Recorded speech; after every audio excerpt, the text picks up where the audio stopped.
сюда устроился на работу в 2005 году как на сезонную работу на очистные сооружения промышленных стоков.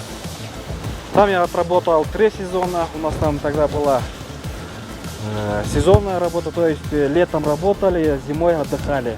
Потом я перевелся на инженером-экологом на этот же отдел. Там я отработал 2 года в мониторинге. Потом мне вот захотелось чисто вот весь наш отдел обойти, как получается, вот, для повышения квалификации. То есть все, где, что, как делается, чтобы знать об этом. Чисто своими глазами, своими руками делать.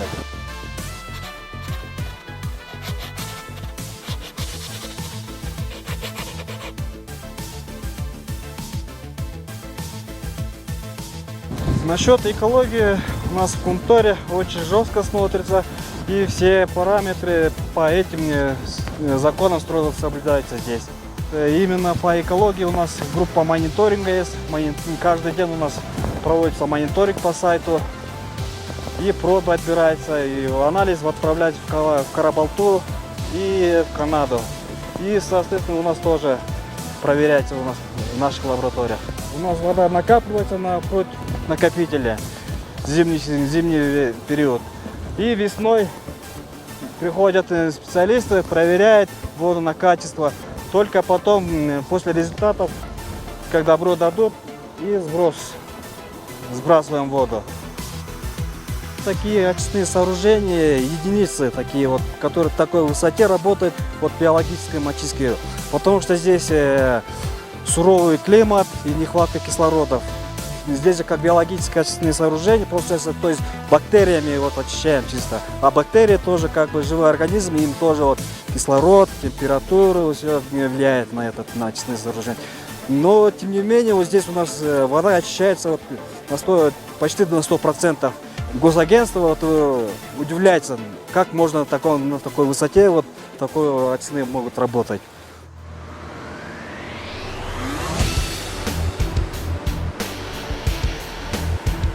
У нас работа начинается с утра с 6 до 6 вечера. И у меня вот ночная смена, то есть сменщик. Мы работаем вахту день и вахту ночную смену. Вот он ночью приходит в 6 часов и у меня принимает ночную смену. То есть постоянный контроль здесь производится.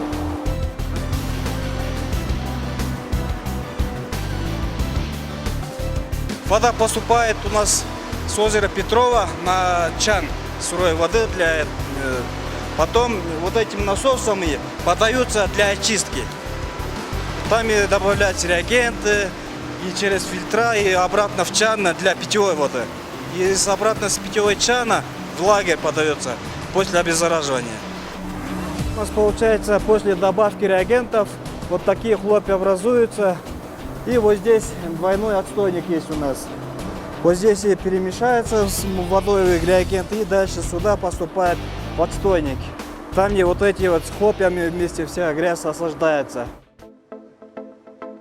С Адылом мы работаем 10 лет. Он 2 года проработал на очистных сооружениях промышленных стоков, потом 4 года. Потом проработал 2 года в группе мониторинга. И 4-й год уже работает оператором очистных сооружений питьевой воды и хозбытовых стоков. Он входит в состав аварийно-спасательной команды компании. Уже не 1-й год. Участвовал в соревнованиях с другими компаниями. Он как единственный представитель от нашего отдела. Хочу сказать спасибо родителям Адыла, что воспитали такого сына. Они могут гордиться этим. И он, я думаю, и в дальнейшем также будет продолжать развивать свои навыки, опыт. Бала келгенде кебетесине байкалдым кичине кыйналганы. Бат эле бийикке чыгып, бат эле кайрылдый түшкөндө өзү адаптация болуп күнө албай жүрүп окшойт. Анан ичимден зарсана болуп жүрдүм. Жакшы абаз чагып атты экен, кыйналбай жүрдү экен. Жакшы иштеп келсе эле болду, эми жагып абаз чагып дедим. Анан кийин көнүшүп кеткенде анан өзүмдө ылынтып калдым аны. Барып келип иштеп атат да деп эле санабыз тынч. Ишке баш оту менен кирип кетет. Баш оту менен кирип кетет да Анан иш бүтүп калса, эс алган кезде анда иштегени карабай эс алат. Иштегенде башка жумуштан иштей элек болчу, баягы майда чүйдө бизнес менен ыялектенип жүрчү ар эмеге чейин Күмтөргө барганга чейин окуп өткөндөн кийин. Анан Күмтөрдө иштегенде сөзсүз айлыгы раз болот экен да, анан жакшыроо болуп калат да. Мурунку эме майда чүйдө бизнес жасап жүргөнгө караганда туруктуу айлык болуп калат да. Хочется, чтобы эркек балдар болуп аткандан кийин биздики жалаң мындай ошондой мындай папасындай иштемчил болсо депчи, отурбаса эркек бала. Ошо өзүнүн папасындай решительный адам болсо дейм. Решительный адам, өзү действительно аябай анан еще боорукер адам. Өзү экология жагында иштеген соң бир нерсе лишний раз жерге бирдеме балдары кытып калса, таштабагыла деп урушуп калат, ошонусун байкап калам. Анан машина сөзсүз отурганда ременде. Анан немеден ашырбай айда деп урушат. Өзүбүздүн немебиз бар мындай.